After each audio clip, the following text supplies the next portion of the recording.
الحمد للہ وحدہ والصلاة والسلام علی من لا نبی بعدہ اما بعد فاعوذ باللہ من الشیطان الرجیم بسم اللہ الرحمن الرحیم قال اللہ تبارک و تعالی سبحانک لا علم لنا الا ما علمتنا انک انت العلیم الحکیم۔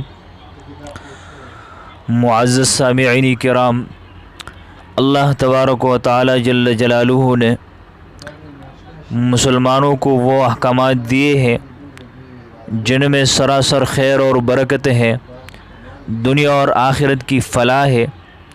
انہی احکامات میں سے ایک حکم امانت ہے، یعنی جو بھی اللہ تبارک و تعالیٰ کسی انسان کو کوئی نعمت عطا فرمائے، چاہے وہ کسی دوسرے انسان کی ہو یا براہ راست اللہ تبارک و تعالیٰ کی طرف سے امانت اور ودیعت ہوں، تو اس کو صحیح طریقے سے استعمال کیا جائے تو اللہ تبارک و تعالیٰ اس نعمت میں بے فنا برکت عطا فرماتے ہیں، اس کو زیادہ کر دیتے ہیں۔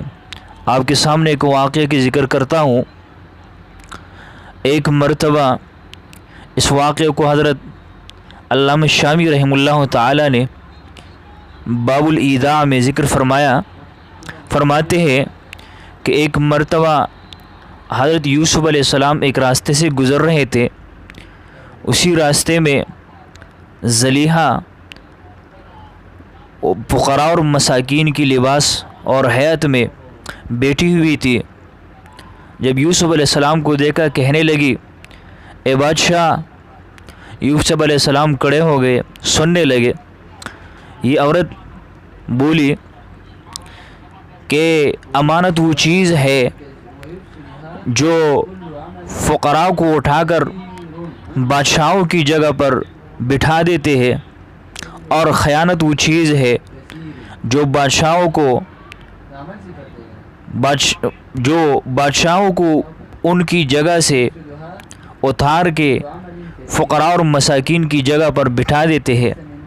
یوسف علیہ السلام نے پوچھا، آپ کون ہے؟ اس نے ذکر کیا کہ میں زلیخا ہوں۔ پھر یوسف علیہ السلام کو شفقت آ گئی تو اس کے ساتھ نکاح فرمایا۔